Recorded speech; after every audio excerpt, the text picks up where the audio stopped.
That is 13 minutes into our learning time, which really, if you ask me, it's not very good. But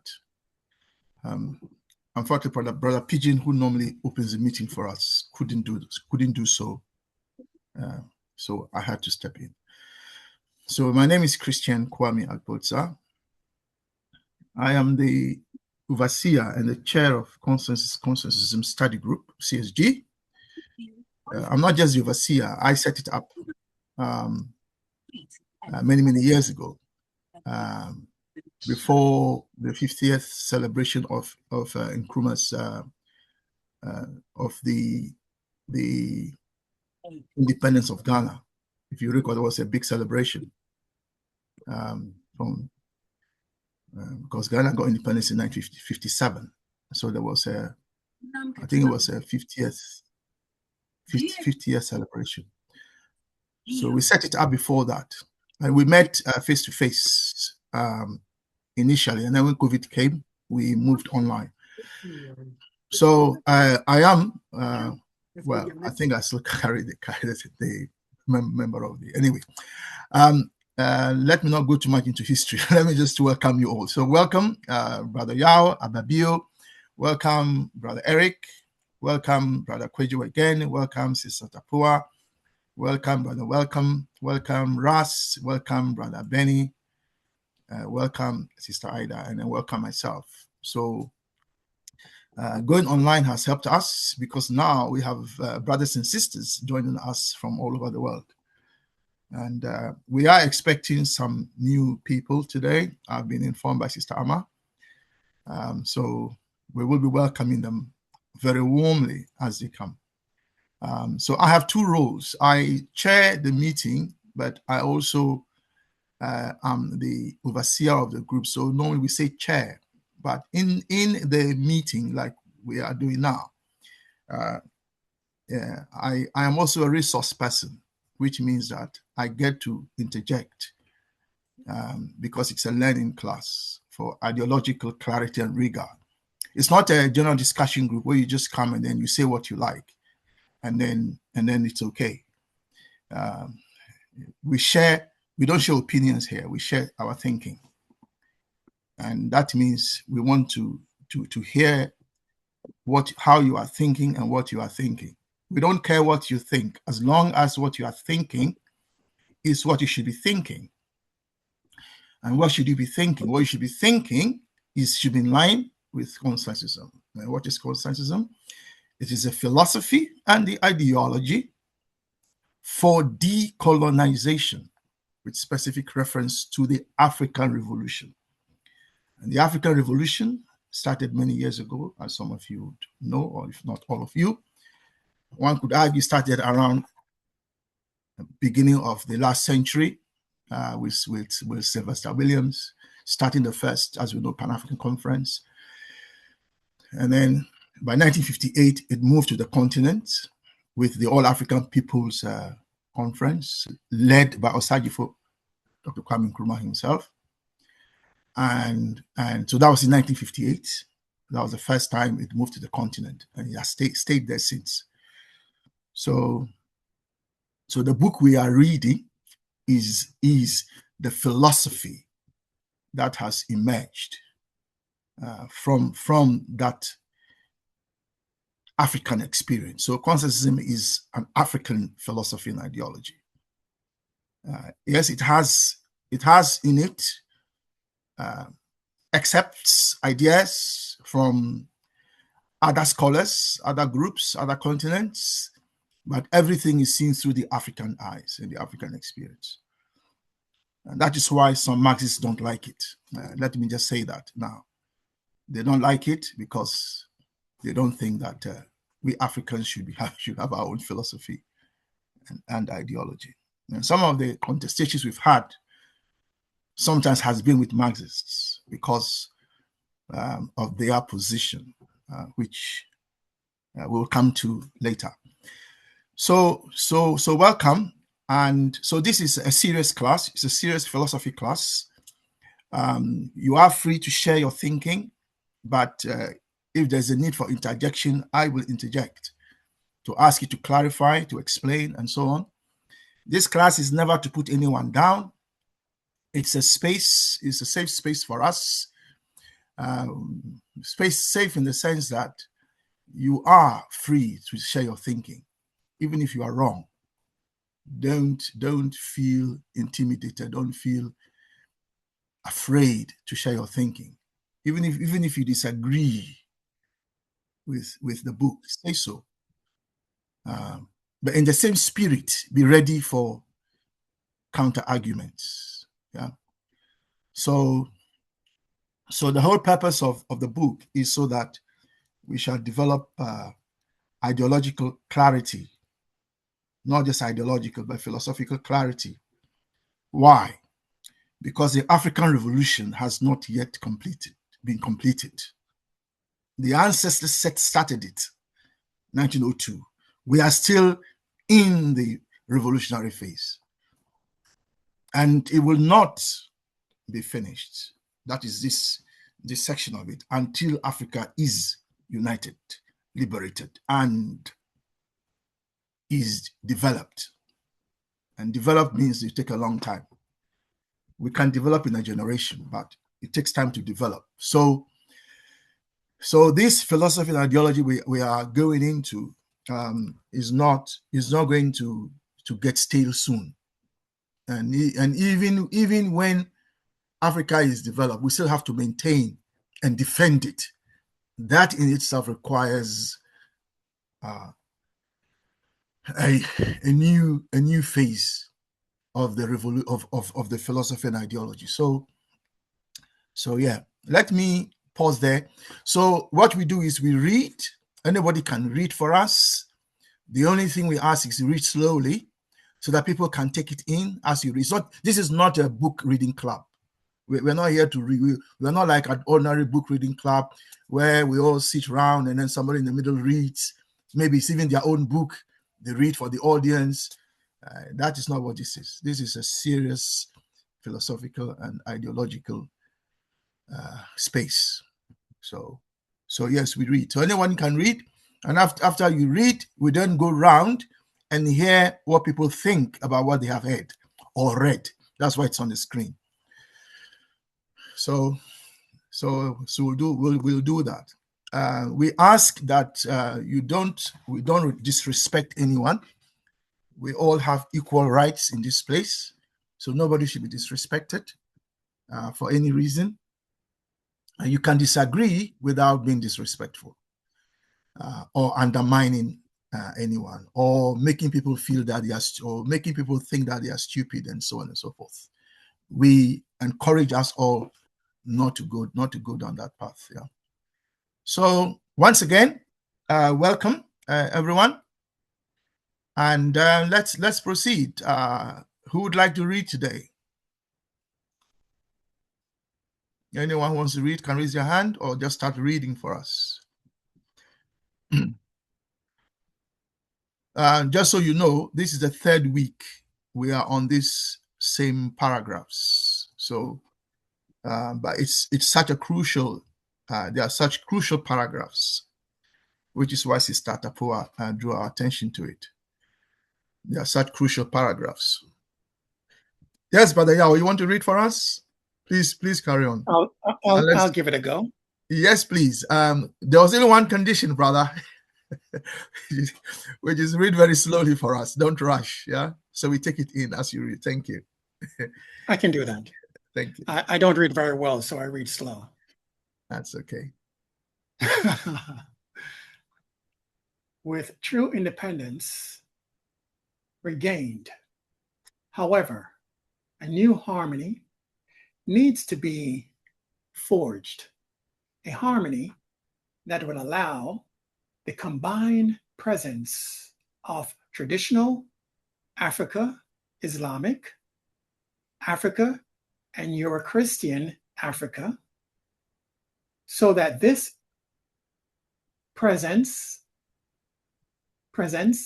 is in tune with the original humanist principles underlying African society.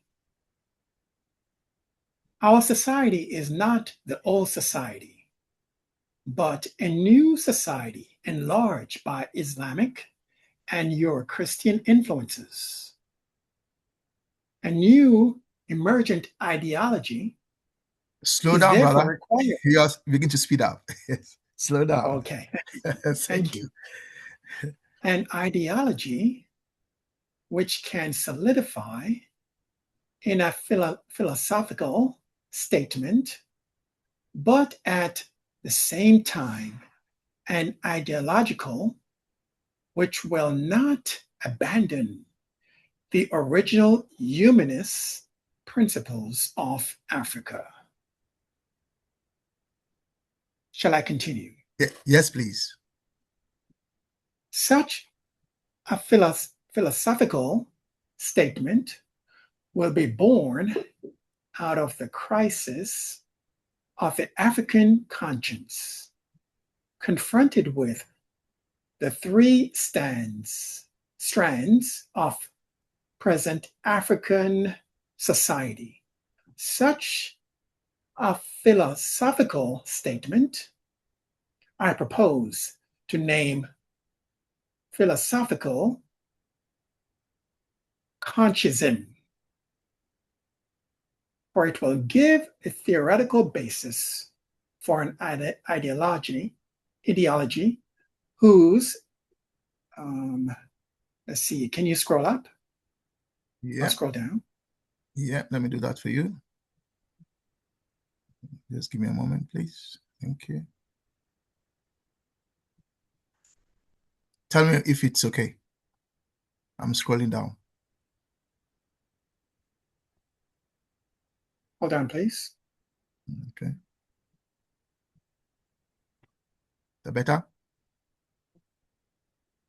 Okay. I'm going to start here. Okay. Should I go down a bit more? It's okay. I'm going to start here. Such a philosophical statement Okay. All right.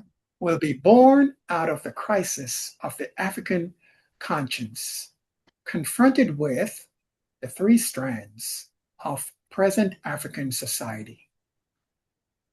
Such a philosophical statement I propose to name philosophical conscientism, for it will give a theoretical basis for an ideology whose aim shall be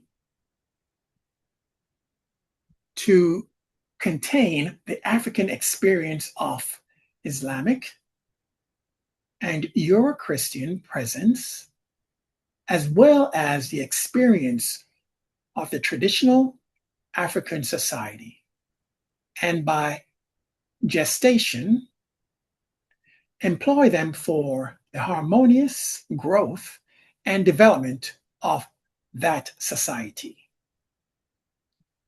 Every society is placed in nature, and it seeks to influence nature to impose such transformation upon nature, as well as will develop the environment of the society for its better fulfillment.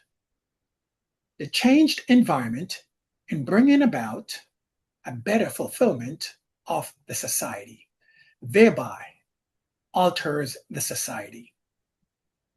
Society placed in nature is therefore caught in the correlation of transformation with development. This correlation represents the toil of man both as social being and as individual. This kind of correlation has achieved expression in various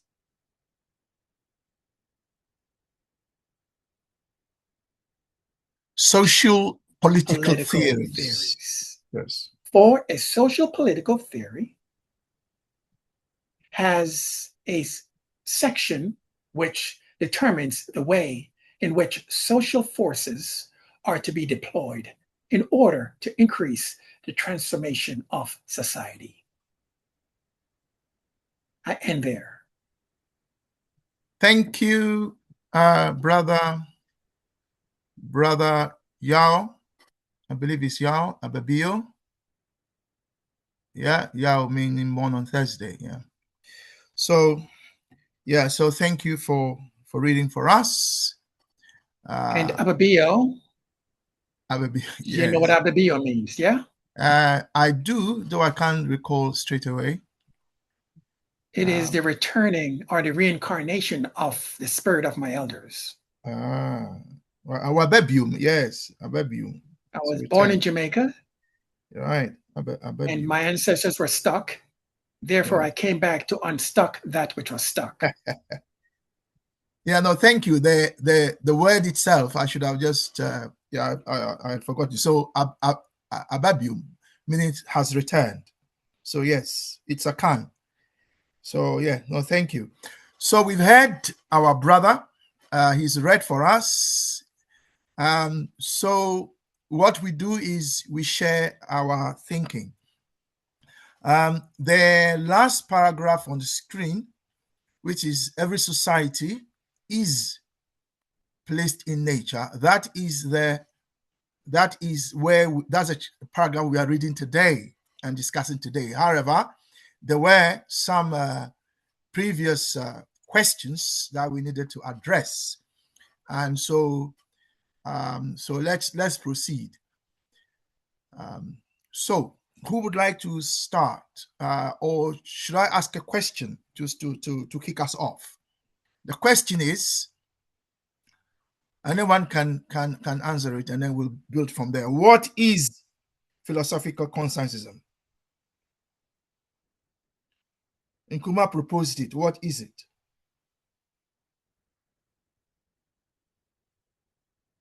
What is philosophical consensusism? It's proposed. Yes, Sister Pua, you may proceed.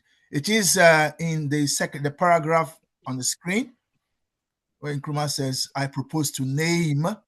So, what is it? Right. Please. I'm understanding it to mean that it is the harmonious combination So, Tapua, of the. bring the mic closer to you, or you come closer to the All right. mic so we can hear you very clearly. Thank you. Okay.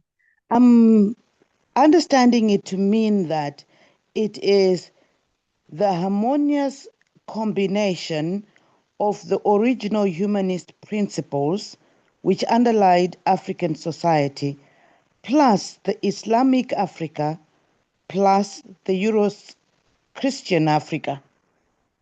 That harmonious combination will result in philosophical conscientism. That's Sorry, my understanding. can you repeat it again? Thank you. Right. Philosophical conscientism is a combination, a harmonious combination of the original humanist principles which underlied African society, combined with the new Islamic Africa principles plus the Euro-Christian Africa principles. This results in what Nkrumah refers to as the philosophical conscientism, because Okay, the three have to coexist. right.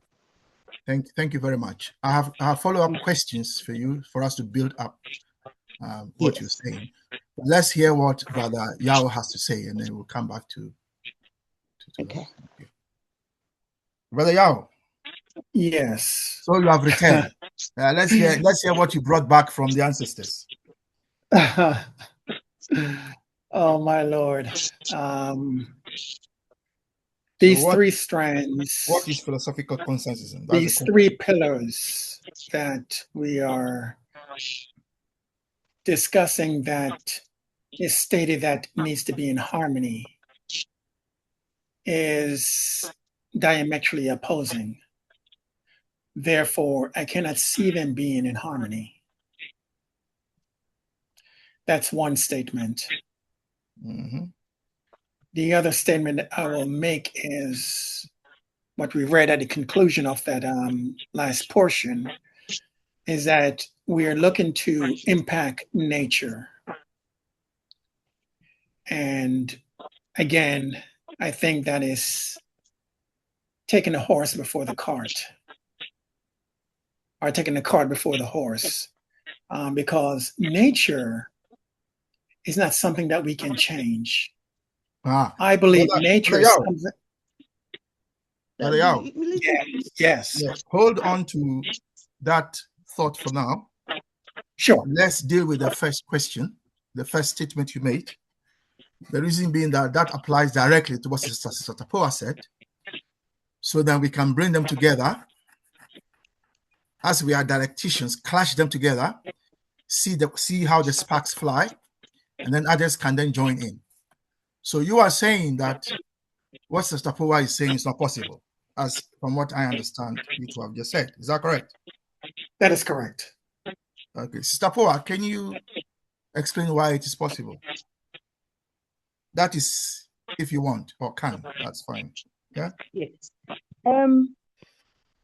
Possible because we have seen it demonstrated that it is possible.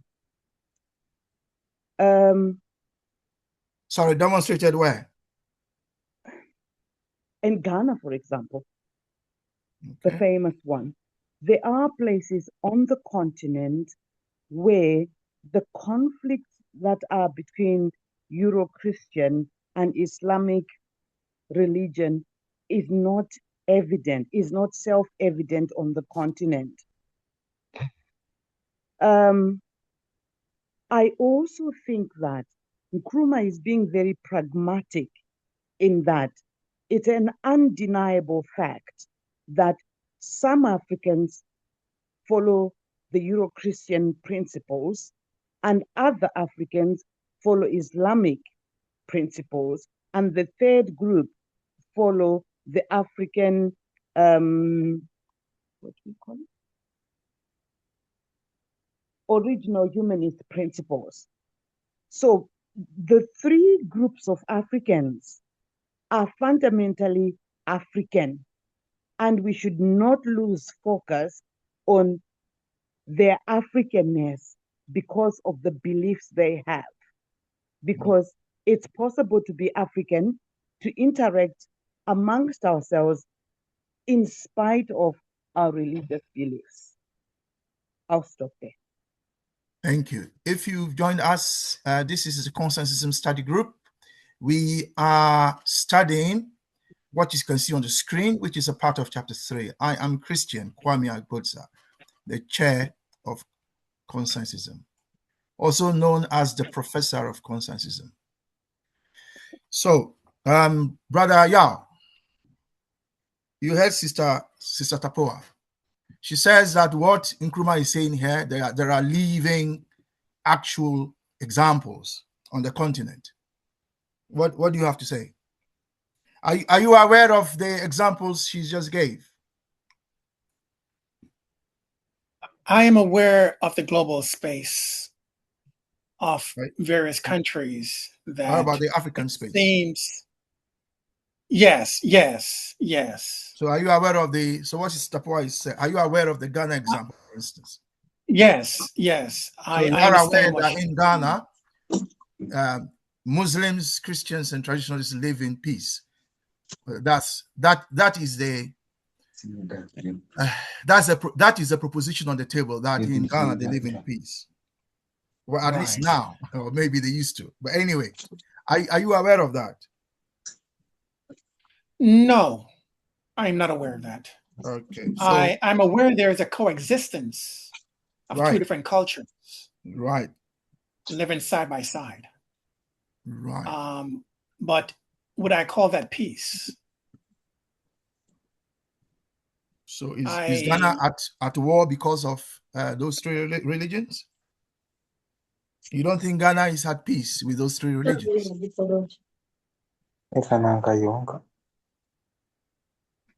Sorry. I do not believe that there are any spaces that contains two different religions are actually living at peace.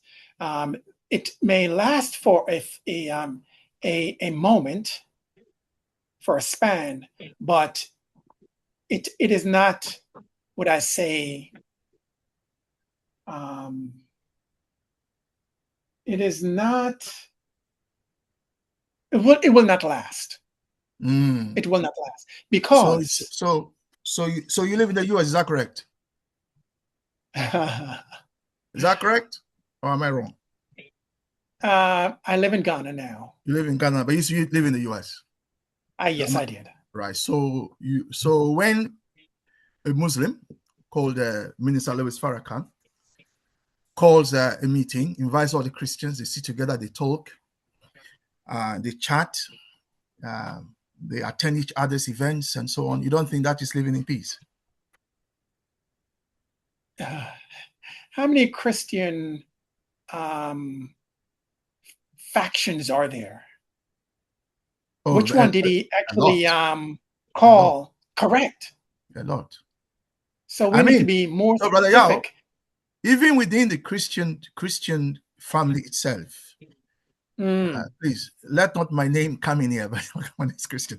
But even within the Christian family, there are differences.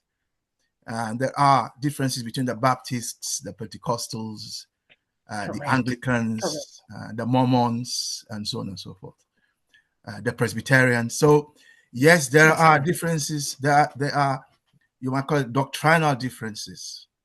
And you can trace them back historically to what Martin Luther King and his fight against the Roman Catholic Church and so on and so forth. But be that as it may, you are saying that it's not possible for Christians, Muslims, and traditional Africans to live in peace. Is that what you are saying? Yes, it is not possible for lasting peace. It's not for lasting peace. So okay. So so brothers and sisters, this is a discussion. So if you want to come in, so we are discussing the passages in front of us. What is philosophical consensusism? So that is what we are discussing. And then we'll go to the paragraph for today, which is every society is placed in nature. Is it possible for us, because the reality of Africa today is that we have Islamic Africa, we have Euro-Christian Africa, and we also have traditional Africa. That is a reality. And the Islamic Africans are all over the continent, from North Africa all the way to South Africa. There are Muslims everywhere. They are in Uganda, they are in Kenya, they are in Ghana, they are in Nigeria, they are everywhere. So are the Christians. Yeah. So are the traditionalists. Yeah. So they are everywhere. And we have to build a new Africa. Remove the old Africa, which was created by Berlin and imperialists, with the borders that we inherited today. We want to create a new Africa that is totally liberated, united, and that will develop. So for that to happen, you cannot have development if people are fighting. You understand? You can only develop if there is peace. You can't develop a country if three groups are fighting inside that country.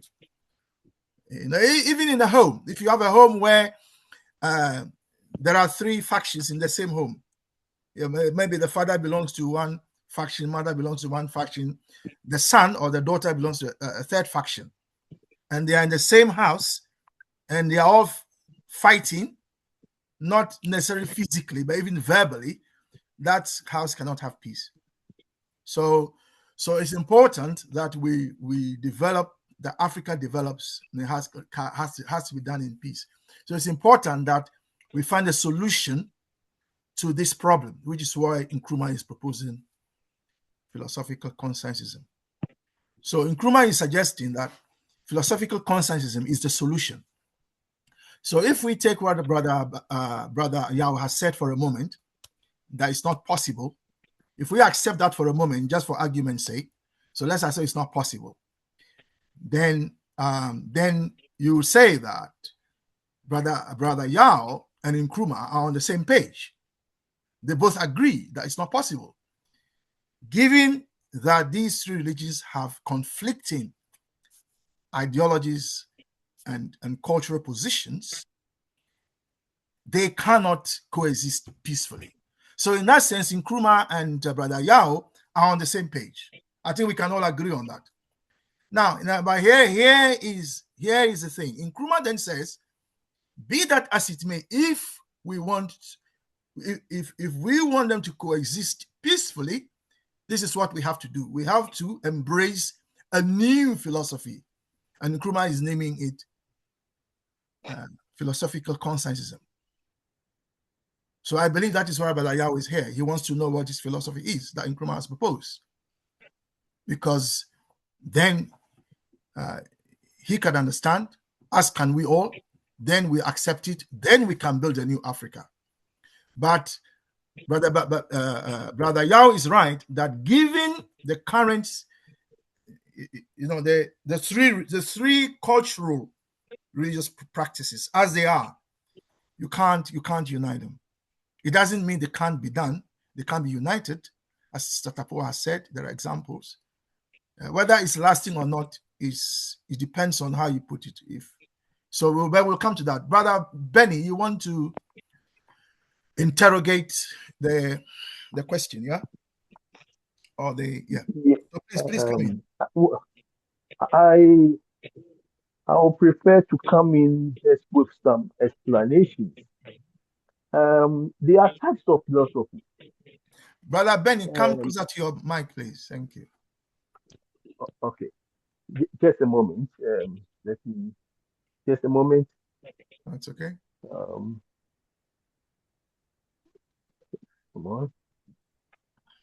on. Whilst Brother Benny is adjusting his mic, please. Okay. Class, can you hear me? Yes. Yes. We can hear you. Okay. Everyone, please remember, you are free to come in. Just let us know. We will also be going around to hear what people think very soon.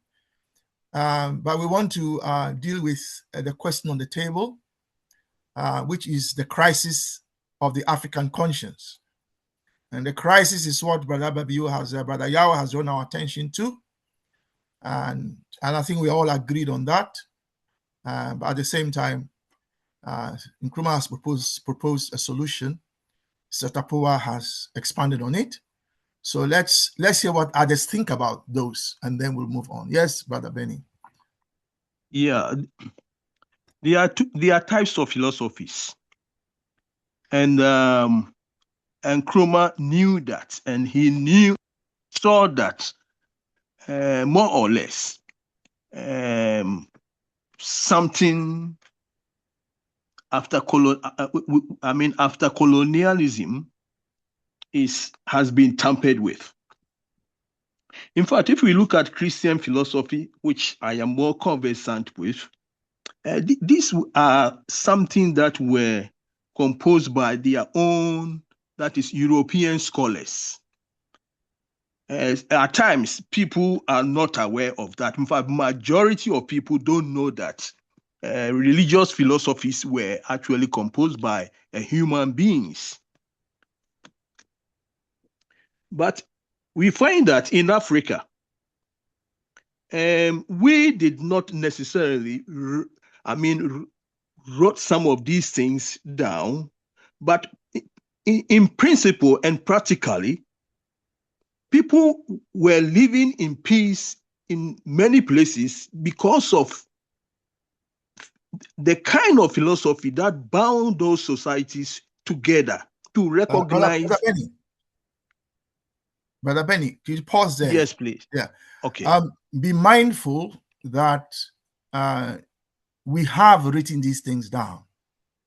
There are some we did not write down. There are some we wrote down. The evidence are in the manuscripts, thousands of them. Some of them were stolen from the continent. Okay, some of them were looted from Timbuktu. Some of them our own African queens took away. You remember this queen the queen who fell in love with a white man, with Julius Caesar. You remember her? Yes. She went to Rome with a lot of our manuscripts. So you're just talking about remind Cleopatra? Yeah. So remember that it's not strictly true that we didn't write things down. And also, there are things we deliberately don't want to write down. It's not everything you write down. So some of them you don't write down. And those things that were written down, it didn't mean we forgot them. Now some of them are being written down, but they were passed down through what you might call a secret society, right? We still have them, by the way. They haven't disappeared. That's why they are secret. They are there. So be mindful of that. And then finally, be mindful that Socrates did not write anything down. And you know, Socrates was one of us. It was Plato that wrote down what he said. In the same way as Orunmila, the Yoruba who lived at the same time as Socrates. Remember, he also didn't write anything down. You know, the Ifa, the Yoruba Ifa, was only written down later, but he himself never wrote anything down. So I just thought I'll bring that, put down on the table. Yeah, please carry on. Yeah, but Kwame, what I want to say is that, like, some of the people that moved up from ancient Egypt came to other places that actually we know that they were not, or let me put it in this way, they were carrying this in their hearts, but they were not actually in tablets or paper form or maybe skin form. So we need to recognize that. We recognize the fact that people were scattered and they left a lot of things. So wherever they settled, they carried these things rather in the heart, which they were able to practice a kind of society, which even though not spelled, but then not a letter, but then. Brother Benny, can you pause? Yeah. So I understand what you're saying. That's why I drew your attention that when they moved, sometimes the scribes also moved with them. So they took written documents. That's the point I'm trying to make. Okay. Okay. So because you see, people are trying to I'm not saying you are, but sometimes when you hear the arguments, it's as if we Africans had no writing. It was a European that came and wrote for us, or that kind of language, you know. Whereas they came and stole our manuscripts. And you remember in chapter 2 of this book, Philosophy Society, we saw how Aristotle, for instance, was a key figure, one of those who stole a lot of our manuscripts and put his name on them and plagiarized our document, claimed that he wrote them. So I don't know if you were around at the time when we looked at that.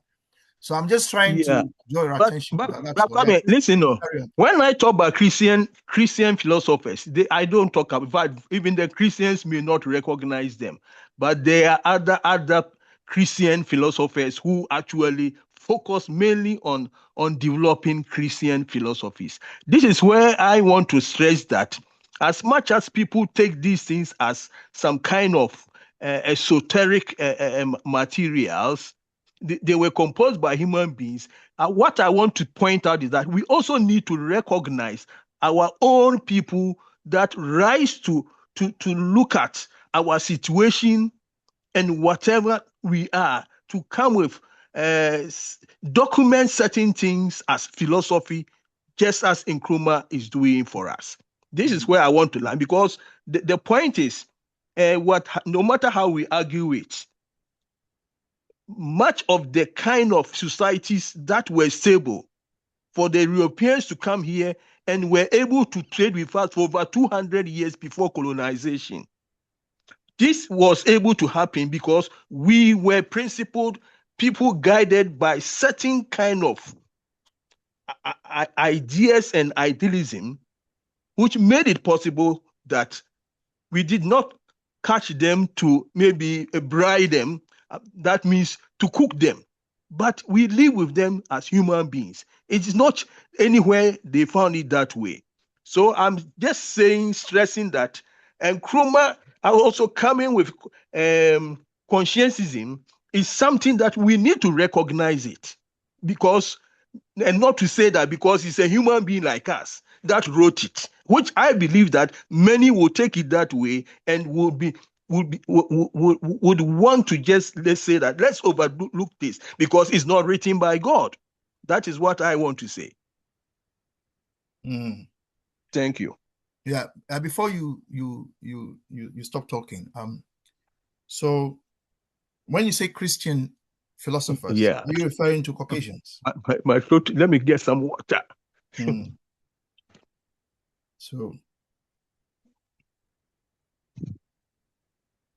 So I want brother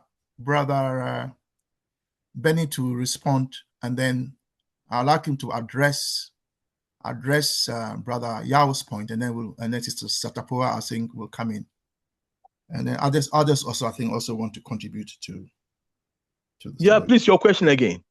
Yes, my question was, when you say the Christian philosophers, are you referring to Caucasians? Yes, Caucasian. They were purely white. I mean, origin, and who else? Even Josephus, we put him as one. Origin. Okay.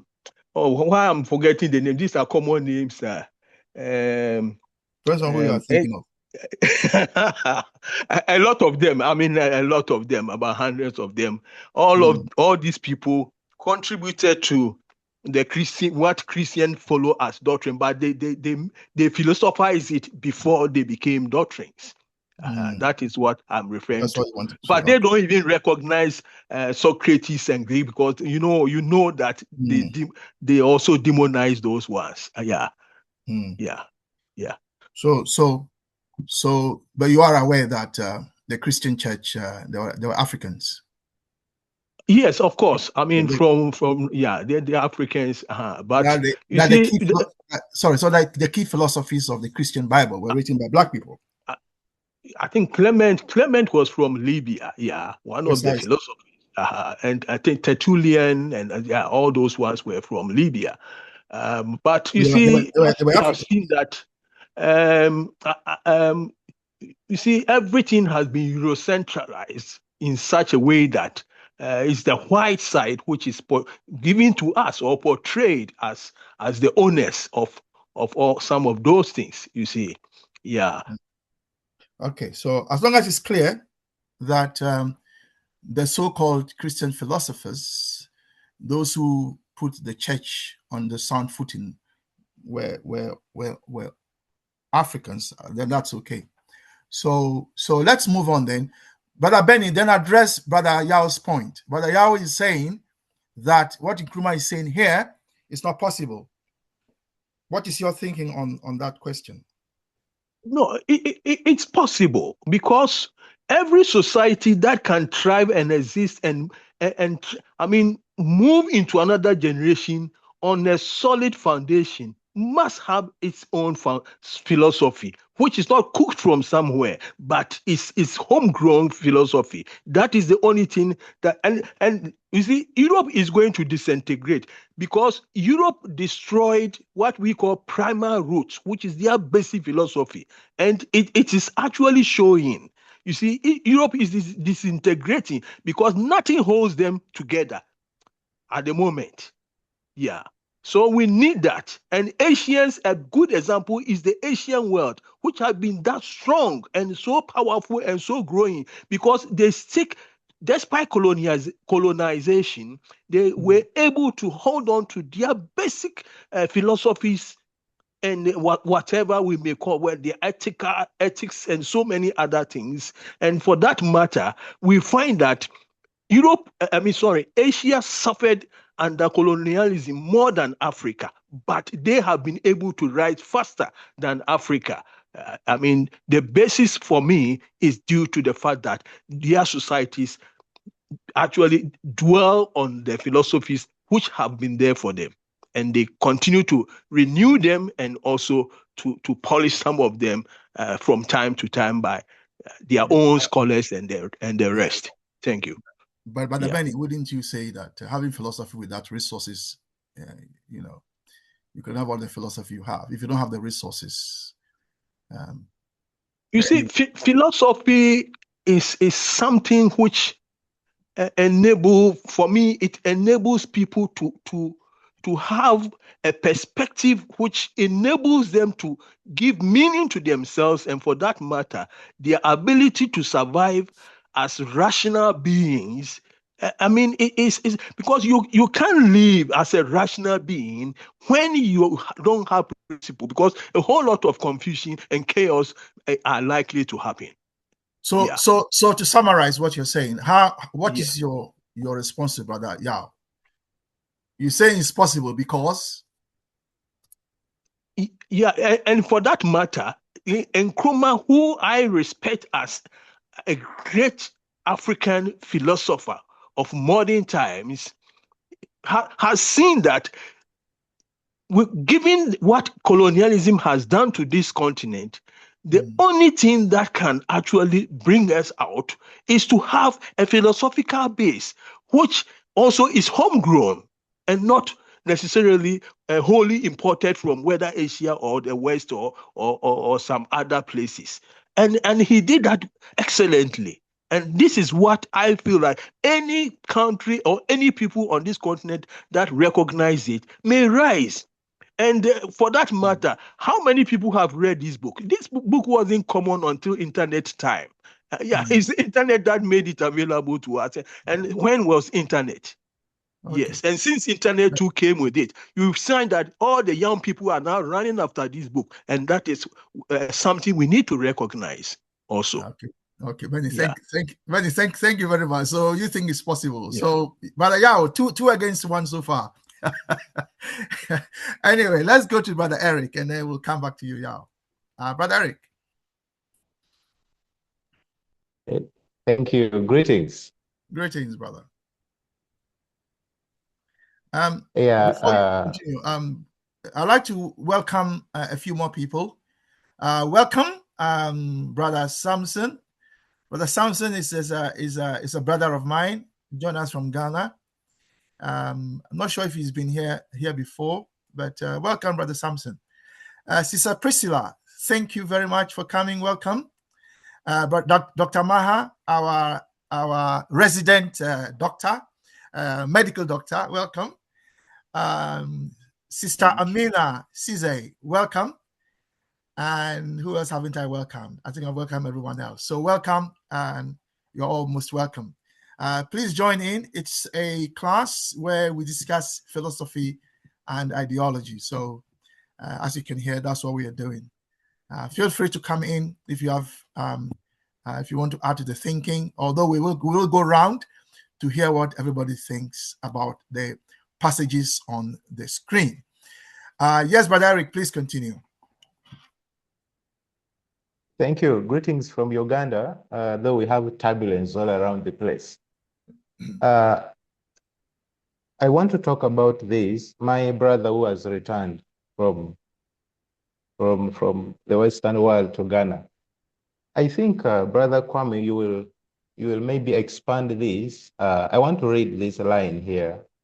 The line that says, such a philosophical statement will be born out of the crisis of the African conscience confronted with the three strands of the present African society. To me, my understanding is that the Africans had a position,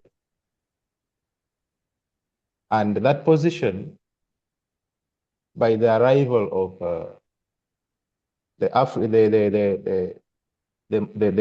Islam and the entrance to our system, to our society, has been actually confronted, and that rift caused a crisis, because I'm understanding it as a norm. There's an old norm that was getting everything moving in the African society. Now, that position of the African society, with these foreigners coming in, a crisis erupted, a crisis comes in. And that, Nkrumah is reminding us that will give us this philosophical statement that he proposes. It will give us that point that will allow us project and see or forge a new harmony, the humanist principle. Because even in the line before, it's written that the ideology which will not abandon the original humanist principle of Africa. I think this is where the issue is. Our brother says that it is impossible. But it is possible. To me, you see, the challenge we're having is that Nkrumah sees the problem, and his determination, his courage, and the focus he had, he takes us to a place of the solution. But we are understanding this when we read it, and instead we are taking ourselves to a place of a greater problem. Now, that is the divide to me between Nkrumah and us. But it is possible. Now, with these challenges that the traditional Africans and the Euro-Christian plus the Muslims, even if we are to say that we are forging a new norm, living harmoniously together with the humanist principle in perspective, how long would that hold?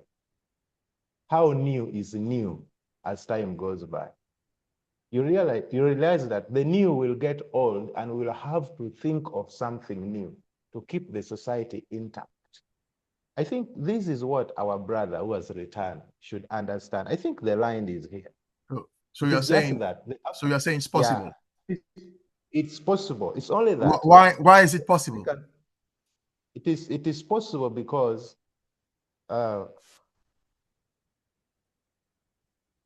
when you get challenged, like remember, like I was saying, come closer to the mic, Brother Eric, if that's possible. Am I clear now? Yeah, you are clear, but you seem sometimes a bit far away. Not too far, but slightly far away. Yeah. Like I've said before, the philosophical statement, as I quote from the text, such a philosophical statement will be born out of the crisis of the African conscience. Here I'm posing to say that we had a position, we had our value systems, we had a culture, we had our conscience. And when that is confronted by a foreign culture, a crisis comes up. And that is the basis of that is the point where the philosophical statement is born. One which will not abandon the humanist principle of the African society. Okay, so Eric, meaning, so you are saying, yes, please. If I got, you are saying to Brother Yao that Brother Yao, yes, yes, as things stand, they may not be able to be harmonious, but if we go back to the original humanist African principles, we can rebuild it in harmony. That's what you're saying. Am I getting you right? That is, yes, that is the guide that we have. If I may speak a little bit longer, I want to give an example of the Ugandan society, because I'm speaking from Uganda at a time that everybody is just, I would say, confused, excited, and all of that because of elections. When the government before you of give General, the Ugandan example, remind us, Uganda has what? Christians. It has Muslims. Uganda has traditional Africans as well. Is that correct? Yes, we have the largest kingdom, I think, in East Africa. We have the kingdom of Buganda. We have the Catholics. We have Christians. Let me say, largely Christians. We have Muslims. We have people who just don't pray. I can say pagans. They're just there. They're not attached to any group. Then we have the traditionalists. That's why I'm putting in picture the kingdom of Buganda, which is very powerful. So the kingdom of Now, Uganda is traditional. Is that correct? yes, Okay. yes, it's traditional. All right. Now we've got Now, a sense of something, Uganda. Please continue. yes, now something that is very challenging that has just I think in the past 2 weeks, something that has been so challenging is that we have Kaguta Museveni that has ruled Uganda since 1986 January, and he was part of the liberators that came from Tanzania to overthrow Idi Amin. That was in 79. Then they formed a kind of government by a military council. The commanders that came in to overthrow Idi Amin, they instituted a government that would then oversee an election organized in 1980. But then government of Obote came back, they overthrew it. The Tito Kellos came for about only 6 months, it was overthrown. Museveni comes in. Now, Museveni has constituted a government largely having the Banyarwanda, the tribes from Rwanda, because for him, we know he's from Rwanda, but there's a sister tribe in Uganda, the Banyankole. Now, he forms government that is largely having nations of Rwandan origin, the Banyarwanda.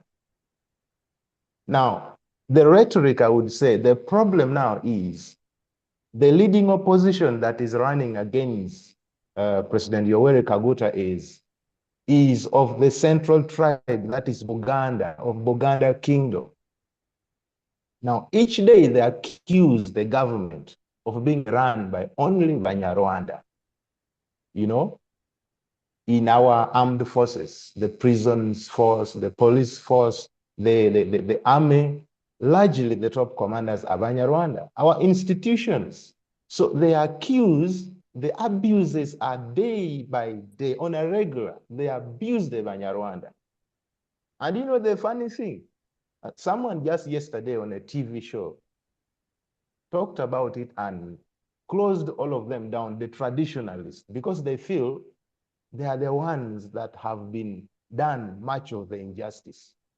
Then this man in a TV show quickly reminds them that, do not forget that your kings have been marrying Banyarwanda ladies. In fact, there are many of the women of Rwandan origin in this so-called Buganda kingdom than any other society. In other words, they are marrying this Banyarwanda more than any other tribe in the country.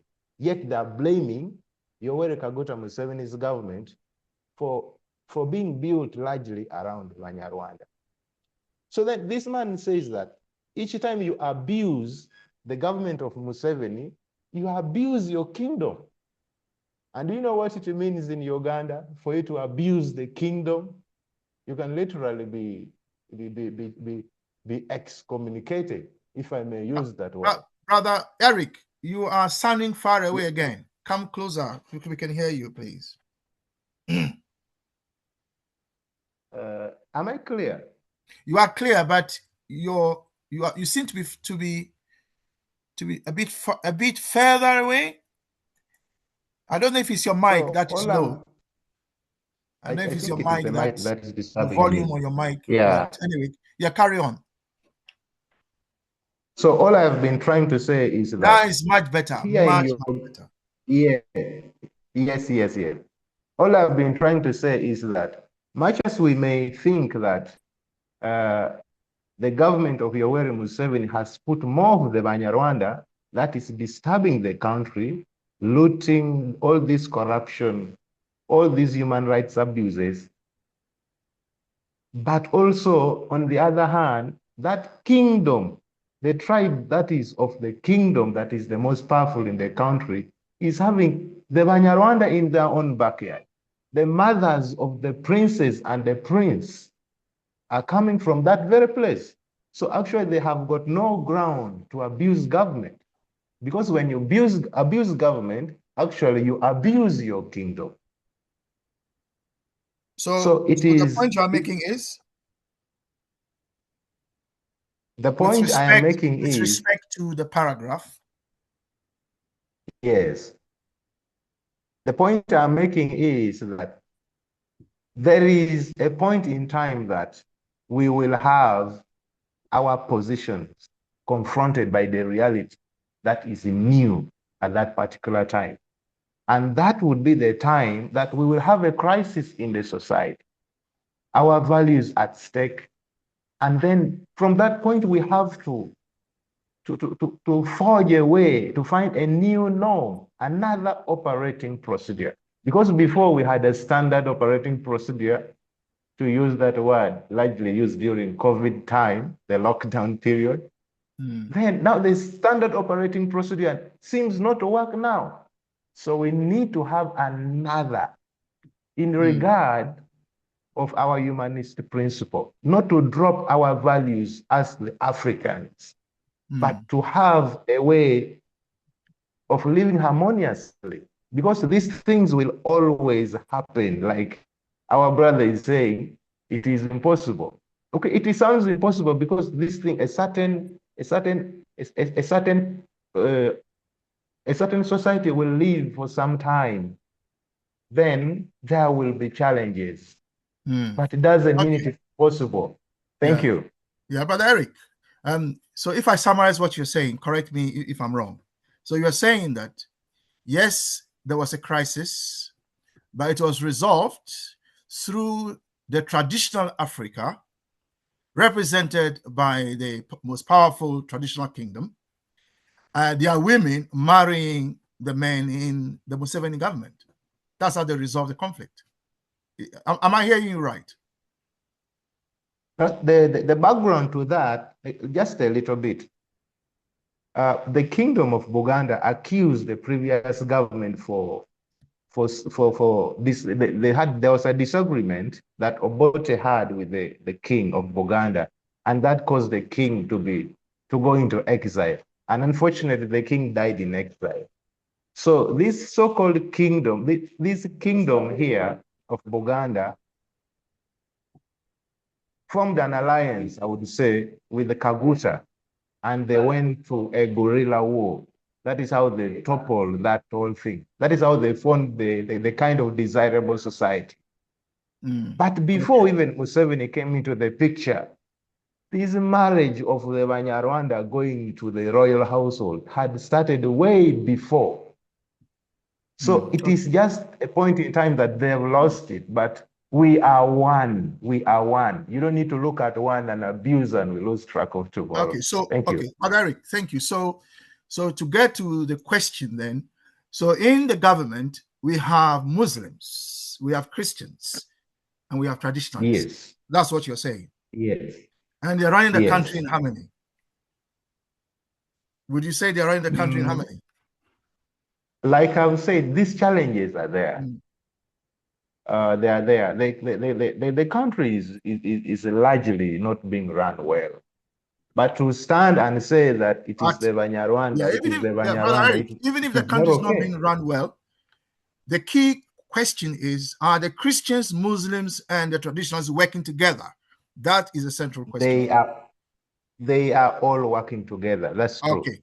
So yeah. So Brother Yao, you heard that, yeah? It's possible. So I want Sister Power to come in, and then I want Brother Welcome, because Brother Welcome's question is still not answered. We are dancing around it in what we are saying, because the key point in that paragraph, which we've been reading, is the question of the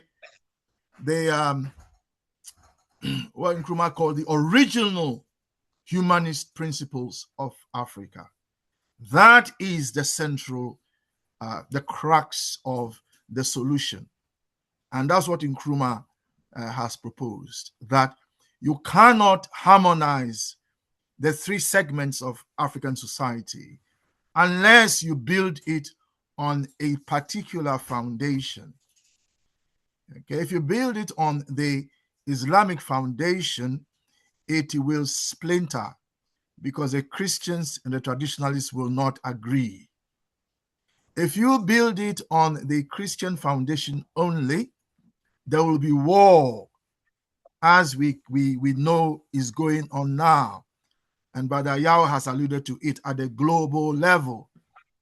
Okay, even though Islam contributes or has contributed a lot to science and mathematics and technology. So, for example, the word algebra is an Arabic name, transliterated into English, and so on and so forth. And yet they are called terrorists, and so on. So these are real. So what Nkrumah is saying, that's what we are reading, that if we build the new Africa solely on Islam, there will be war. Okay. Similarly, if we build Africa only on traditional Africa, there will be war, because, as you know, even drumming in church is causing problems between the traditionalists and the Christians. In Ghana, it has resided, but it was a big thing. There used to be open fights. I'm talking about open fight. Christians in suit, throwing blows. I mean, it was disgraceful. But so you can't build a new Africa only on one segment. So Nkrumah is saying we need to build it on all three, but with a unified foundation. And the foundation of this house has to be the original humanist principles of Africa. And the question is, what are those? And Brother Welcome raised a question here. He asks, what are these original humanist principles? And these led us to the question of, well, who are humans? Are we humans or not? And if we are humans, are there those who are non-humans? And so on and so forth. And then it took us into the Anunnakis and so on. But returning there to the central question, is it possible? I think what we've heard from those who have spoken is that it is possible. And then there are examples. Sister Poa, please come in so that we can build the argument further. Thank you. Thank you very much. My contribution has to do with the function of religion. Can you come a bit closer to the mic? My contribution has to do with the function of religion in society.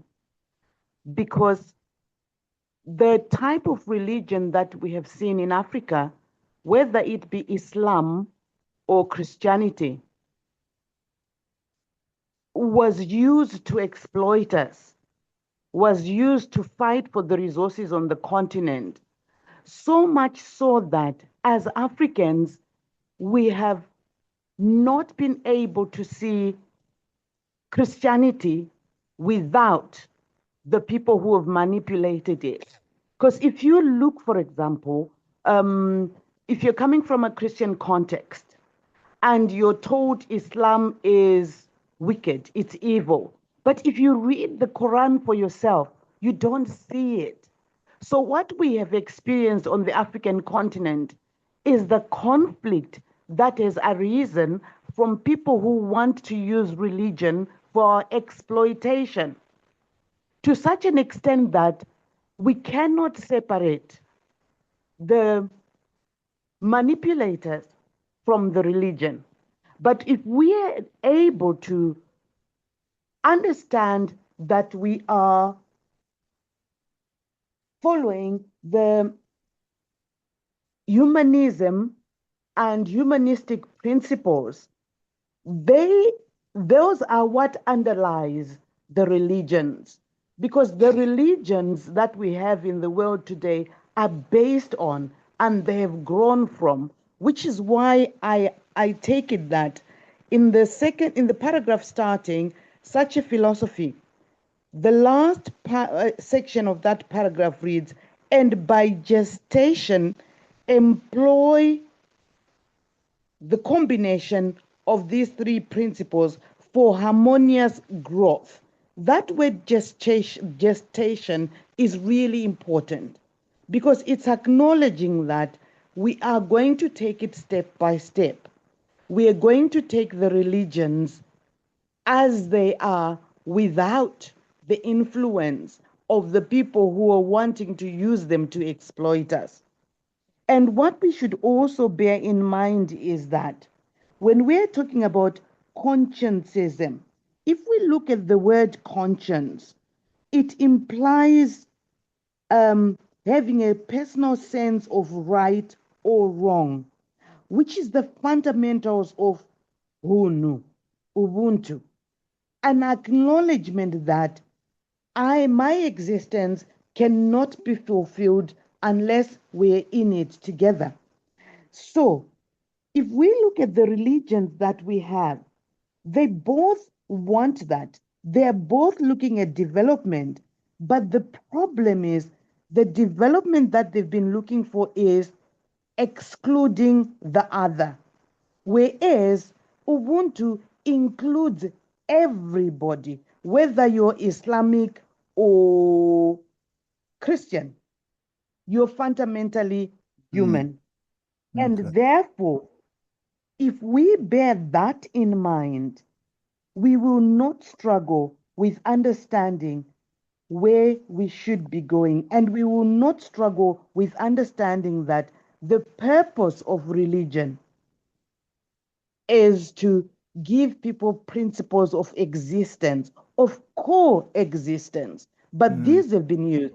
I mean, take, for example, the conflict that is there between the English Anglicans and the Roman Catholics that is plagued Ireland and divided them. But when the Christians came onto the continent, the British kind of put their differences aside.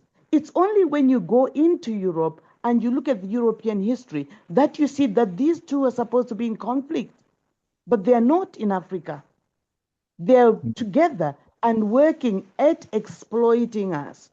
And we need to understand that. We need to stand away as a people and see that these religions are fundamentally what human beings need because we are material Okay. beings, but with the spiritual dimension. I'll stop Okay. there. No, don't stop yet. Satapua, can you give Yes. us one example of the original humanist principle? Just one. Anyone you like. Yeah. One that I kind of say is born out of the African experience is you are never complete unless you belong to the team, as it were. In other words, I cannot eat on my own and be Okay. happy that I'm eating on my own. Okay. I should always be aware that the wheel turns. If I'm Okay. going to be protected from nature and the ravages of nature, I would need to depend on other human beings. So That's a you're saying principle that that I one break principle from. is tendency, yeah? We depend on one. Okay, thank you. I'm going to Yes. go around and ask everyone if they can just name one principle. So, Brother Benny, can you name one for us? I know you've put a lot in the chat. You said the humanist principles Ubuntu, which cuts across the south of the Sahara. I can't say if one allow one's neighbor to rest peacefully, then sleep will come to one too for peaceful rest. What's basic to us in Africa was coexistence. Reason is we allowed others to live among us. This is practical expression of humanist philosophy, though unwritten in text until Nkrumah. Of course, the people's decisions, etc., etc. So it's what I'm reading in the chat, by the way. So read it for yourself. Brother Benny, so in short, what principle can you mention? Just one for us. Humanist. And yes, give us one humanist Give us one humanist principle.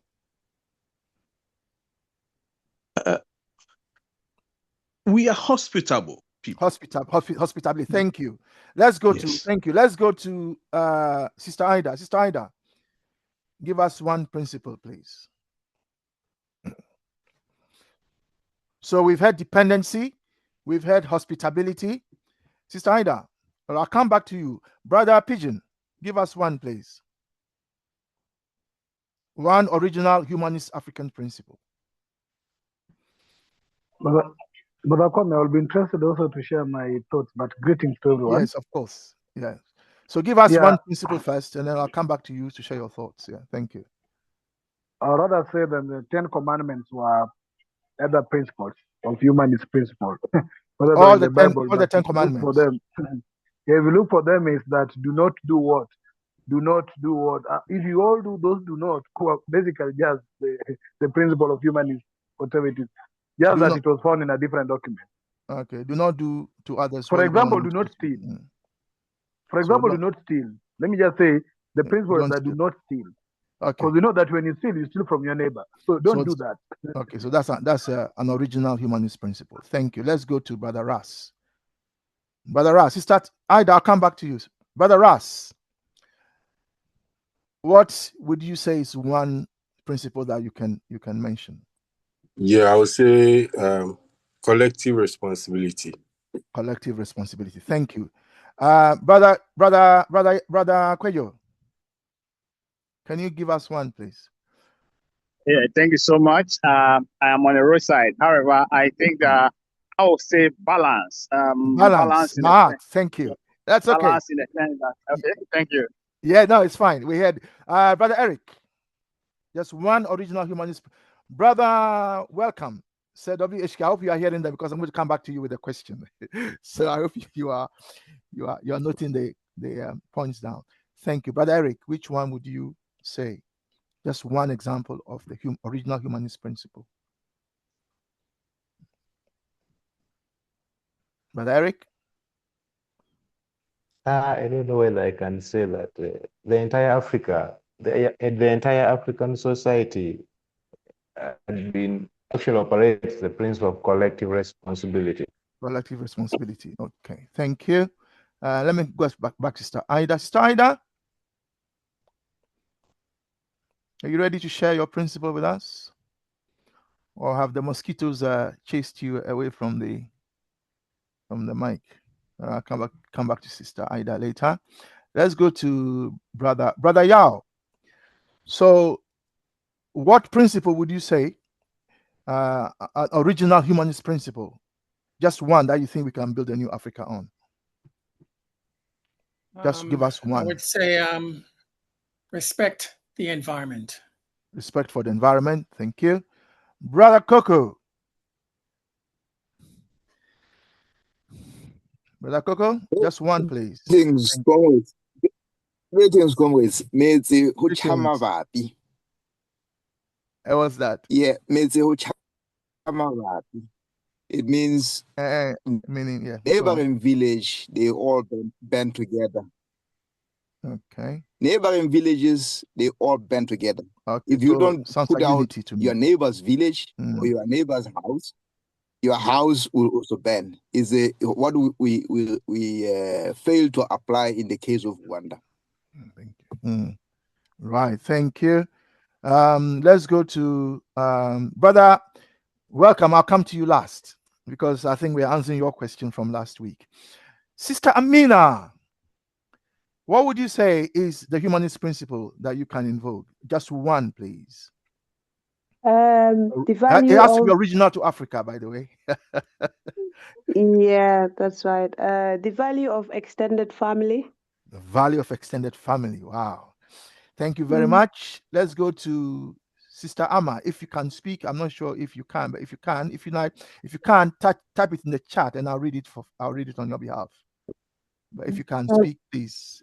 Yep. Hello and good evening to everyone. Good to hear your voice again. Yes. I would say the one that I would highlight is, I'll just use the phrase which most of us will know, it takes a village to raise a child. So it's about collective child rearing. Excellent. Thank you very much. Brother Samson, just one example for us, please. Original humanist principle. Brother Samson, come back to Brother Samson. Let's go to Sister Grace.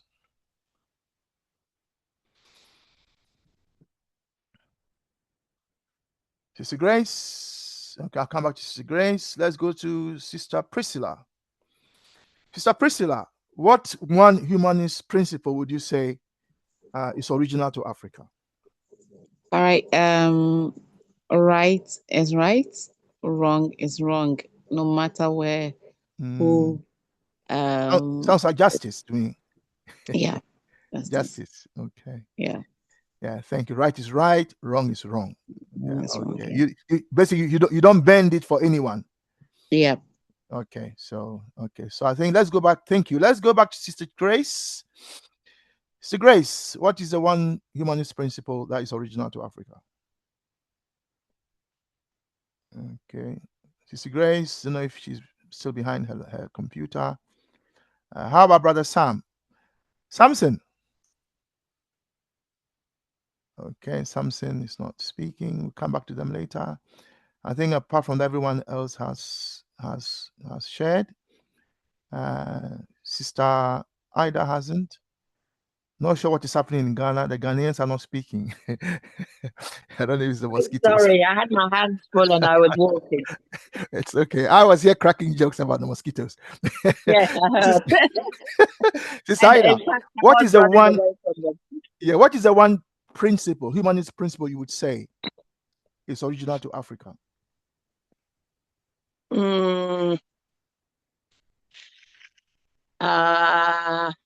Just one. I think people show respect.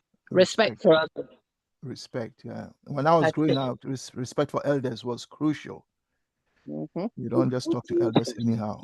Even somebody older than you by a day is still your elder.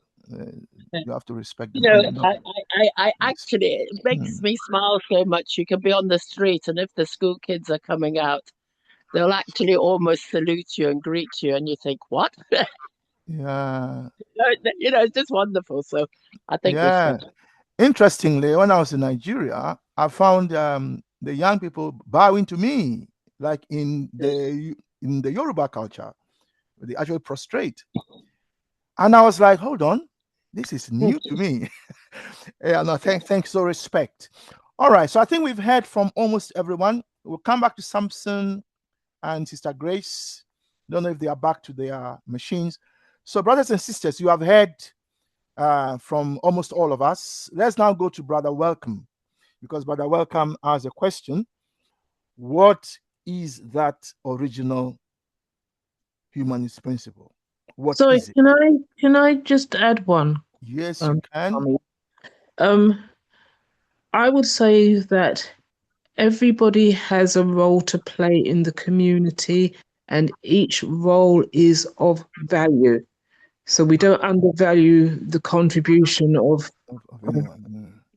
So that sounds like we don't believe in this thing called unemployment. Everyone can make a contribution. Make a contribution. It's not just about unemployment. It's about that every contribution is of value. So we don't say that the person who's on the platform speaking is more important than the person who's put the chair for them to sit on. Okay, yeah.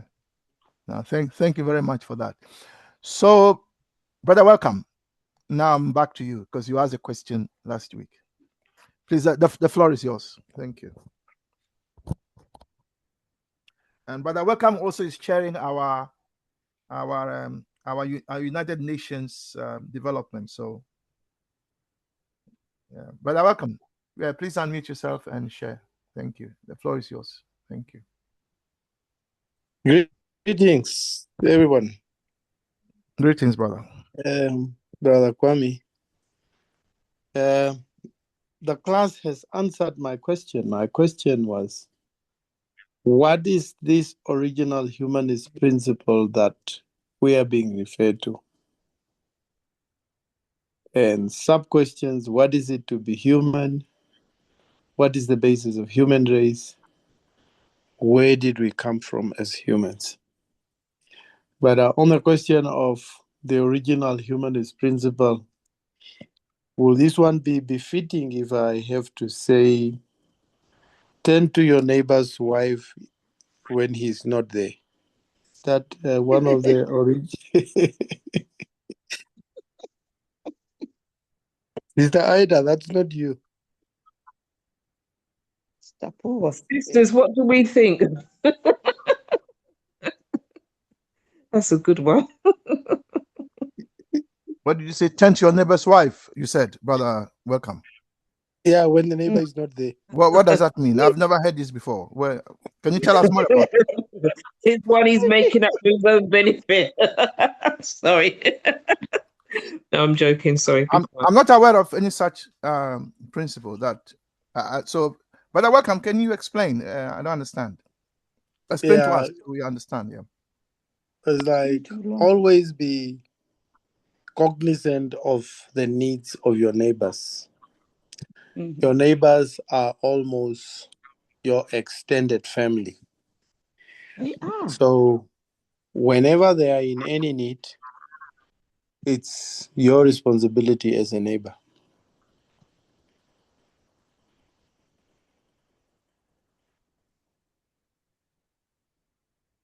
All right. So continue. So what was the other question that wasn't answered?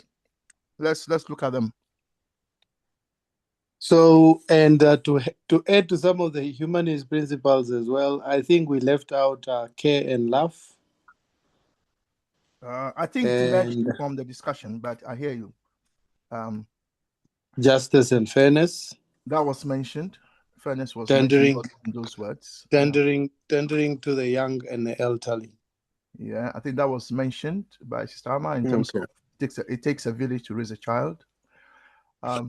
Okay, so what is it to be human? Yeah, what is it to be human? So that's a question for us. Nkrumah is saying we need to build a new Africa on the original humanist principles. What is it to be human?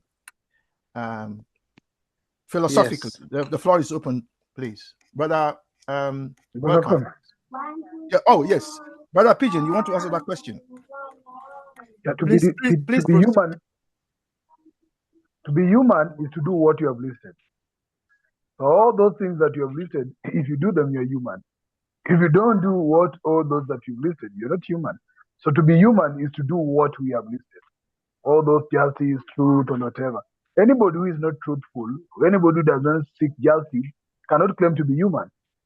So when you talk of humanist principles, the principles then underpin the humanist in you. If you don't do those principles, then you cannot claim you're human. So if you go contrary to the principles, then I don't think that you're human enough. If you don't fight for justice, if you don't fight for truth, if you don't care and you don't love, then you can't claim to be human. That's what I can say. Yeah, but I think, Brother Pigeon, I think you are making a philosophical confusion. Not that you are confused, but I'm saying the way you are putting it is confusing. So are you saying that to be human is to do those things that we've all listed? Or are you saying that not doing them means you're not human? You're not a human being. So there's a difference there. Which one are you saying? Now, Brother Kwame, being a human being, unless you want to take it biologically, and if you take it biologically, no person is not human. We have human being and you have animals. So you cannot call a person who is human being biologically to fit DNA and everything else to be an animal. They are not animals. They are human beings. So if you go biologically, yeah, if you go very good. So if you just good, so just hold it there for a moment. So I think philosophically we are agreed. That's in line with our philosophical position, which is materialism, that all of us are human beings. Yeah, we all agreed on that. So then the question is, when you say that to do those things that we've all mentioned is to be human, can you clarify exactly what you mean when you've just said that we're all humans? Now, there's what we call inhuman and human. The problem that you're using a white man language, which if you come to your traditional language, you cannot get an opposite of human. What is the opposite to human or somebody who is not human in your mother tongue? So white man even was very clear to say that being human, the opposite is being inhuman. It doesn't say that being human, the opposite is being animal. That was not listed as the opposite of being human. But the element here is being human being. So we are defining what is a human being, not what is a human. Then humanness is what makes the person being a being. So when you say human being, there's an underpinning element of what human being looks like, which means the principles you have listed. So when I say that you are not human, I've not said now you are an animal, because the opposite of human is not animal. And even in English, the opposite of human is inhuman, which means not doing what is human. But that does not still say that if you don't do what is not human, you are now an animal, you are inhuman. Okay.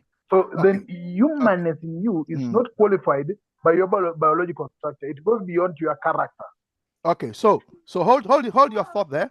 So what you're saying is that if you take two people, irrespective of their context, their gender, it doesn't matter.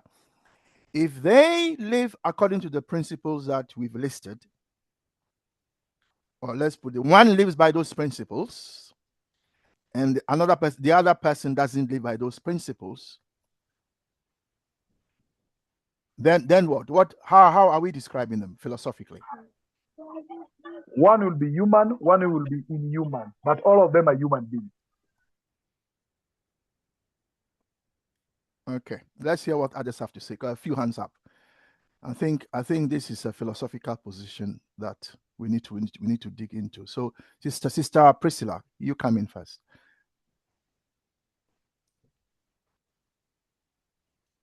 Unmute yourself, Sister Priscilla, and come in. Sister Priscilla, you not ready? Okay, let's go to. Yeah. Okay. So sorry. That's okay. Yeah. So I want to contribute to who are human. Yes. Please carry on. All right. So to me, to my personal understanding, and then due to some few experiences, I think that to be human, it's simply to be humane. And if you are humane, you need to have the characteristics of consciousness. You should be able to have the emotional complexity and then rationality. And so, if you have that humane heart, then you have the attribute of being a human. And the difference that one would say is that being human is the ability to understand nature and to be able to align yourself with every circumstances of every society, how you perceive it.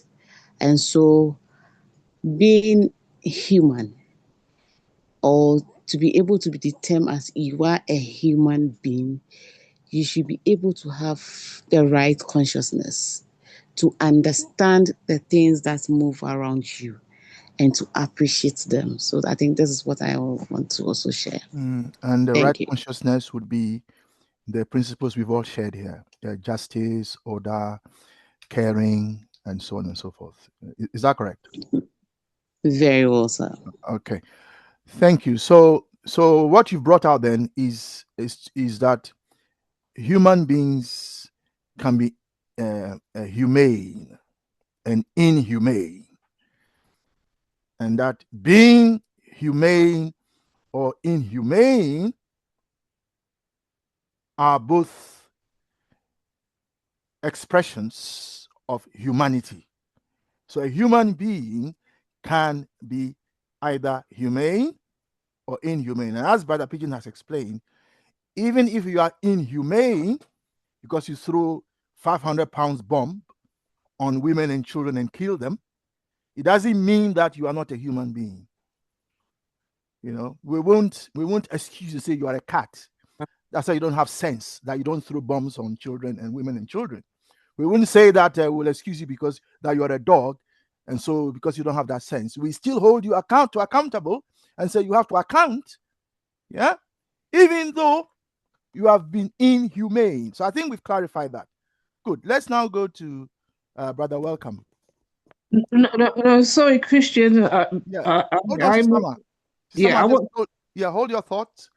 I'm just going to say, but you said I think we have clarified that. So when I come in, I'm going to challenge. We are still clarifying. I'm not saying we finished. I'm saying that. I'm saying that, we haven't clarified everything. Okay. I'm saying that Sister Priscilla's point has clarified inhumaneness and humaneness. There is still more to clarify. So we'll hear from everyone. Thank you for interjecting. Yeah, let's go to Brother Welcome, and then we'll come to Sister Amma. So what we try to do, brothers and sisters, we try to hear a male voice and a female. We try to balance the voices. Ma'at for balance. Thank you. Yes, Brother Welcome. Yes, greetings again. I'm now philosophically more confused.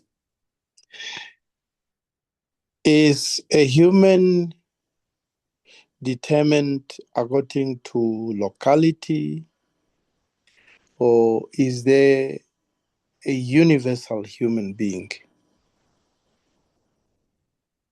And if there is a universal human being, who will fit those characters to be a universal human being? Okay, so I think we've answered those questions. I don't know whether I'm more. Yeah, Brother Welcome. I think we've answered those questions partly because I don't know whether Welcome can hear me. Because Brother Welcome. Can I just go on?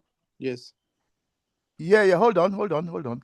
So you are asking, is to be human related to the context of where the person lives? And you're also asking, is there a universal human being? Those are the questions you are asking.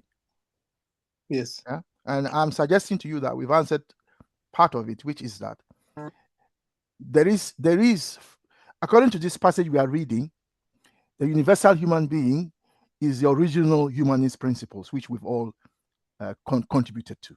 That is what we are saying as Africans establish you as being humane, if you like. If you don't practice them, it doesn't mean you are not a human being. You're still a human. You're still a human. You're not a cat or a dog, but you're not behaving. And so your behavior comes in. You're not behaving as you would expect of a human being. So I think we've answered some of the questions, but please carry on. Thank you. Yeah, I put this from the backdrop of you drop the bombs on Hiroshima and Nagasaki, you are human. And in Africa, I don't think there is a human that has done the same. How can you both be human? Thank you. Okay. That's a legitimate question. Let's hear from others, and then we'll come back to that. Let's go to Sister Amma now. Thank you. Sister Amma. Okay, thank you very much. First of all, and so people can challenge me, but the statement I will say first of all is we are, just listen and bear with me, we are all human just because. And we are all worthy just because. That is also part of our humanist principles. And this bit, I want all of us to hear. Every human being, including each and every one of us, is capable of both humane and inhumane behavior. Every human being has the capacity to do that. And what the previous speaker raised is important. Being inhumane or humane is actually very much linked to the context, the ideology, and the philosophy which is dominant where you are. So given the example of the dropping the bombs on Hiroshima, a lot of people contributed towards that.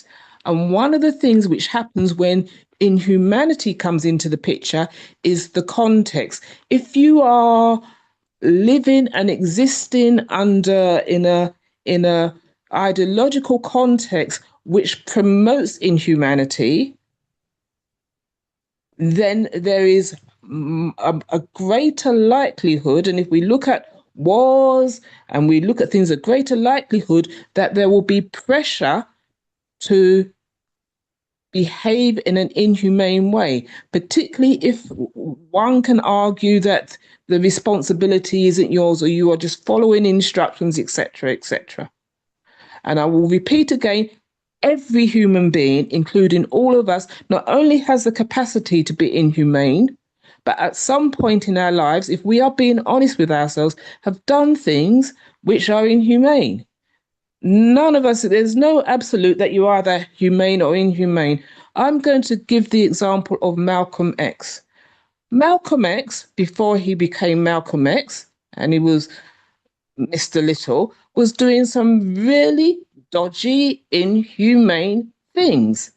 But one of the things which we as Africans, and it's part of our humanist philosophy, is we recognize that also every human being has the capacity for change.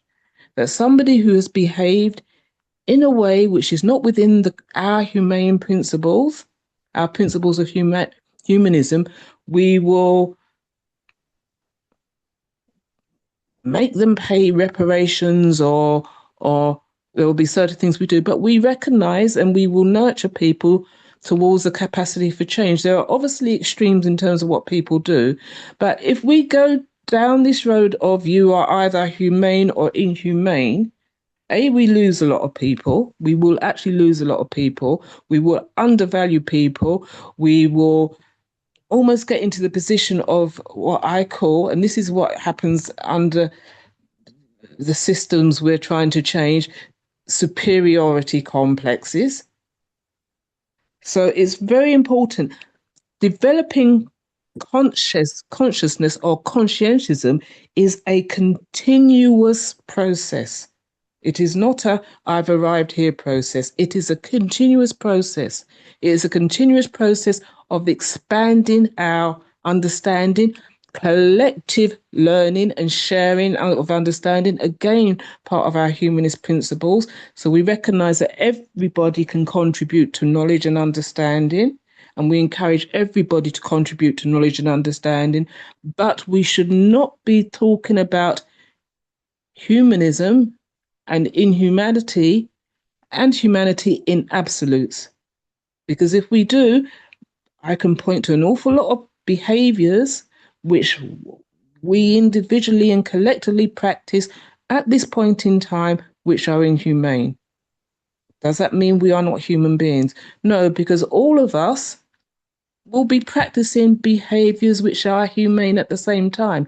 And that's one of the things which we should understand. We are a balance of forces, both what's the word I'm looking for?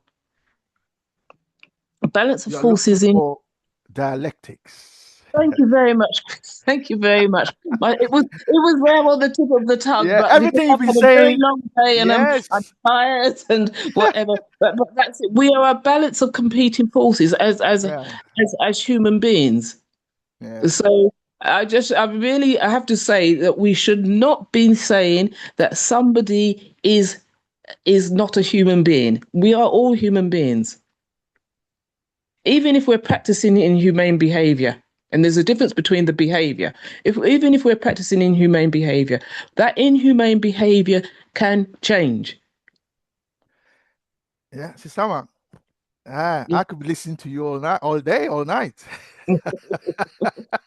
I think you've got to the heart of the matter, and you've drawn us close to what, in fact, you've drawn us to the kernel that Nkrumah is reminding us how we should build a new Africa. And yes, what you have done also is to bring us closer to, or you have reminded us that our philosophy is materialism, and that has a heart dialectics. The four the competing forces, and that all human beings are capable of right and wrong. And as Sister Priscilla reminded us, yes, for us, right is right and wrong is wrong. Even though we know you are capable of doing both right and wrong, even though we know that, when you are wrong, we will tell you it is wrong, and when you are right, we'll tell you it's right. But so because of time, let's go straight and summarize today. Brother Coco, Brother Yao, we've run out of time. I apologize partly because I didn't kind of start early. We lost about 12 to 15 minutes. So my apologies, but we shall continue this discussion next Thursday. So we look forward to your joining us. Those who are not able to speak, please join us next Thursday, and let's continue from where Sister Amma has brought us. In fact, she's held our hands gently and taken us to the door. And she's opened the door. Now let's go into that room called philosophical conscientism, and let's then make it clear what it is Nkrumah is proposing. So thank you all very much. You will ask Brother Pigeon to make the announcements, and then we'll bring the meeting to a close. Thank you. Brother Kwame, you are to make a summary, or you have made your summary? Of the what? Of what? Of our today. You started by saying let's come to a summary. I've summarized. I said Sister Amma has taken us to the door and opened the door for us, and now we are in the room of philosophical conscientism. We are now in the building. So what's that building made of? What is it about that building that makes it able to grow harmoniously, harmonious growth and development of that society? So that we are now in that building. So okay. That's Thank you, Brother Kwame. Just for confirmation, so we are done with the paragraph of every society. No, so that I can know how. No, we haven't started it yet. We are laying the background philosophically with understanding philosophical conscientism, which meant that we need to understand what the original humanist principles are, and we have shared them, between us, because they are part of us. They are part of our culture. We don't need anybody to come and lecture us on what they are, and we all here, one by one, have named them. So they are part of us. So okay. Yeah. So that's how far. Yes. So for that purpose is that this text that I shared today as an invite will remain the same, because I'd shared the paragraph we ought to have discussed today. So I'll attach the same paragraph for our consideration next time. And I think, Brother Kwame, thank you very much for teaching, I think, 2 to 3 sessions to look at philosophical consciousness so that we get to the heart of it. Even as we move forward, we know what now fully is philosophical consciousness. Because everybody will be asking, what's consciousness? What is this? What is this? But when you get to know it from there, then it can guide us a lot even as we encounter more readings moving forward. Now, having said that, I want to thank everyone. And can I make a quick comment before you continue? So, if you recall, last week we looked at what we all said here today in English. Last week we looked at those same things in our language. You remember, everybody spoke their language. So yeah, so I just putting it in context. Thank you. Yeah. So having said that, Brother Kwame, I think I want to thank everyone. And again, I have to apologize for myself as well, not being early enough for us to start our meeting in time, as we usually do. And you see, we are very keen to end it. So we don't compensate time. We don't say that because we started 14, we are ending 14. Brother Pigeon, we did start on time. The room was open on time, but it was to get going that delayed, yes.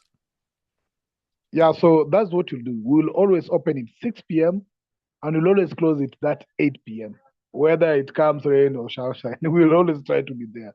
So I want to make an announcement that our last week recordings will be available anytime as tomorrow.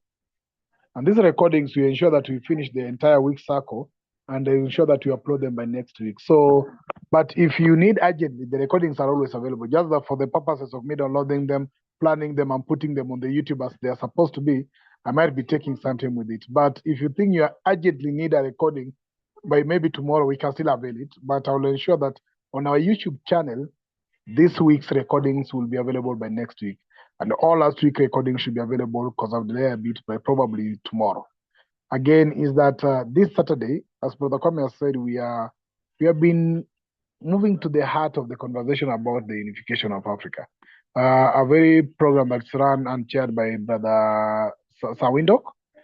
I think this Saturday, Brother Kwame, you're looking at part 2 of diaspora. I think this is the date. Yes, that's correct. Yeah, so we look forward to our presentations. The context is we are proposing the United Nations of Africa rather than the United States or anything else of Africa. And the question is, how do the diasporans, Africans in the diaspora, fit to the nations of the proposed United Nations of Africa? And when we talk of nations, we talk in context of what white man called tribes.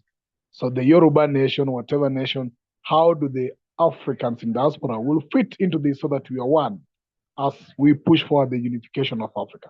So that's the conversation we are looking forward to have this Saturday. I'll request you to please join us. I've been reached out by Sister Amina, and she's been added to our WhatsApp group and our broadcast list as the conversation goes on. Anybody who want to be part of our WhatsApp group and our broadcast, get in touch because now you qualify. Our rule number 1 is get to our virtual classes before you get to our WhatsApp group, because our WhatsApp group is only an extension of conversations from our virtual classes. So we are not a WhatsApp class. We do it virtually via Zoom. So please get in touch. I've shared my contact, or you can get in touch with the Kwame so that you're part of also our WhatsApp platform or even our broadcast list. We still also do other reviews. Of course, we have the book review that we do on Mondays. And we have other projects. If you want to engage in any of our projects, I think there's an ongoing team working on agriculture project, Brother Kwame. There's a team doing the UNA unification project going on. There's a team that is running this one. There's a political thing that I'm trying to work out. That's why I was a bit late. So we are doing so many things. If you wish to volunteer any of your services, always get in touch so that we can see how we can help out. Yeah, Pigeon, there is also the Journal of Philosophical Consensus that we want to set up. If anybody wants to part of that, to let us know. Yeah, so please let us know. We have so many things. You can volunteer your service, your time, your expertise, your resources, anything you wish to volunteer. Please get in touch so that we can match you to where we are doing. We are having almost 6 to 5 projects running in various angles. So please get in touch as well. Now, having said that, permit me not to take you longer. I'll take much of your time, but to wish you a blessed evening. And as Brother Kwame have said, where Sister Ama's ended is where we'll pick it up next week. So don't miss the next Thursday conversation as we keep this conversation moving. Thank you very much, everyone, and may you have a lovely evening to you all. Thank you.